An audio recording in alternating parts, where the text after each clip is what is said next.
What's considered a good click-through rate on Google versus Facebook? Google Ads and Facebook advertising are two very different platforms, but when you're advertising on both, it's tempting to compare metrics to see which is performing better. Here's a quick overview on why you should be very careful about comparing the two and what kind of results you should be expecting from each. So one of the metrics we like to track to gauge whether an ad is resonating with our audience is the click-through rate, or CTR. This is essentially the number of clicks divided by the number of impressions or views your ad receives. It's a metric we'd want to see being improved over time. Now, there's lots of things that can affect your click-through rate. For example, your industry, your audience, your product or service that you're selling, your ad messaging, devices, the locations you're targeting, etc. So it's important to look at benchmarks that are comparable with your industry and your targeting. But there's a few key things you need to understand before assessing click-through rate on each platform. Let's look at Google Ads and click-through rate. The way Google measures click-through rate is simply the number of clicks divided by the number of impressions, with a click being when someone clicks on your advert.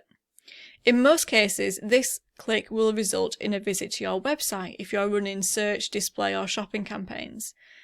So Google Ads average click-through rate across all industries is 1.91%, according to WordStream, but can be as high as 6% for some sectors such as online dating.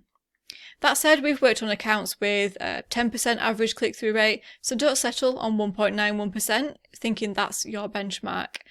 Anything's possible with a bit of fine-tuning. Search versus display and click-through rate. If you're advertising on both the search and display network, you'll notice a big difference in your click-through rates. Don't worry, this is normal.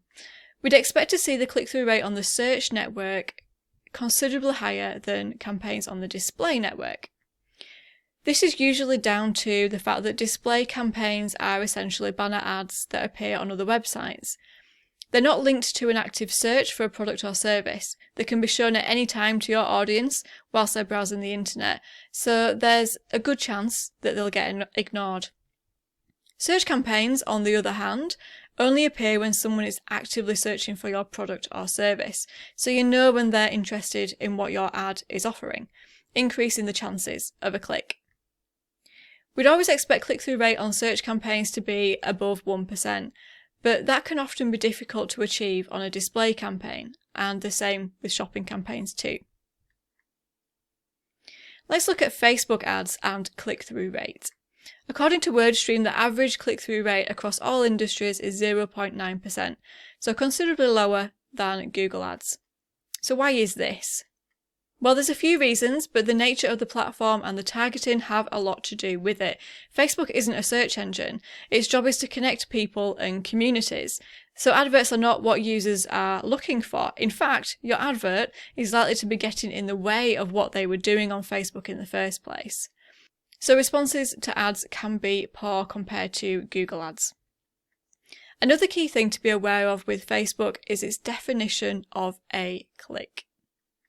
Whilst with Google we can assume a click is a visit to a website, i.e. you're paying for the traffic to your site, with Facebook we're often paying for engagement on their platform instead, which isn't always as valuable to us as an advertiser. Facebook has two metrics to be aware of that you'll see in your reports: link clicks and clicks all. These are two very different metrics, not to be confused. So here's how Facebook explain the difference. Firstly, link clicks. These can be clicks on an image or a call to action button within an ad that uses the traffic objective. They can be clicks on a URL link in the text description of an ad. They can be clicks on ad formats that take someone into a full screen experience, such as lead forms, canvas and collection. Or they can be clicks to a website and app stores directly from links in the ad on the newsfeed. Clicks all, on the other hand, includes link clicks, as all of the above, plus post likes, comments and shares, clicks to a Facebook page or Instagram profile, or clicks to expand a photo or video to full screen. So how valuable these metrics are will depend on the campaign objective you have set, so bear this in mind when viewing your reports. In summary, what click-through rate should you expect from your Google and Facebook ad campaigns? The answer is always going to be, it depends. But hopefully you're now clearer on some of the benchmarks to use and how to understand how each platform reports and defines clicks. Hope you found this video useful. Be sure to check out the links in the description below. Visit our blog for more content, sign up to our list and get that content delivered direct to your inbox. Don't forget to check out the Skittish Academy for more training on how to use digital marketing to generate leads for your business. Until next time, keep marketing.